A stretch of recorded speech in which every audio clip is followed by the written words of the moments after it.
Nao mama wanakuwa kwa wedding ambao wana serve rice weke avocado. Unajua anakuwa gani kama machifu hiyo area hiyo siku. Hao ni deep state mbaya. Deep state. Thank you. That's the one I was looking for. Deep state you guy. Kama mjuani. Hakuna kula rice iko na nyama bro. Hakuna avocado. Hakuna ile mananasi na watermelon. Tutoleni hiyo watermelon. Hata kama ziendagi harusi tutoleni. Bro hapo una beg unashika zile za nini nyina kama huu.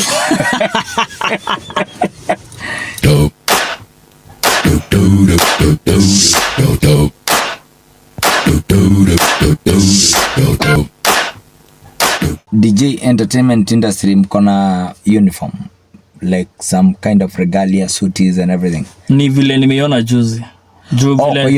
Kwa hiyo suit. Okay. Nilipoona watu wameanza kuvaa suit, I was like, Jesus Christ, you should have done it before, because that was my only chance to wear a suit. Sasa sijaivaa suit. Na wewe Kuria, yes, unakataa kuoa nivae suit.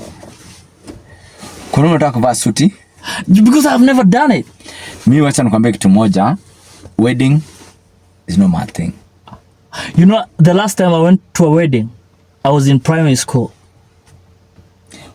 And that was the first time again. Ulikuwa umesimamia ama ulikuwa umeenda kuongojea mchele, kuomba mchele? Ni anko yangu walikuwa wanafanya harusi.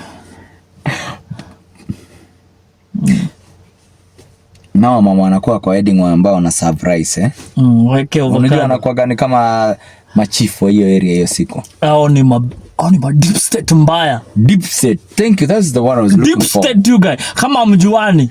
Hakuna kula rice iko na nyama bro. Hakuna avocado. Hakuna ile mananasi na watermelon. Tutoleni hiyo watermelon. Hata kama ziendagi harusi tutoleni. Bro hapo una beg unashika zile za nini nyina kama huu. Nyina kama huu. Nini jekerera nyama. Kai. Why will you submit yourself to such you guy? Because umeishi wote hujazoea nyama, hujazoea pilau. Unajua pilau bro imetoka Mombasani imekuja Ocha. Pilau pikwa. So nimesema pilau pikwa. Unanikaziaga na Kiswahili yako ya ushebedu. Jesus Christ. Bro unajua umekuja Nairobi juzi. Fair. Mimi nakwambia lugha ile tumezoea mtaani.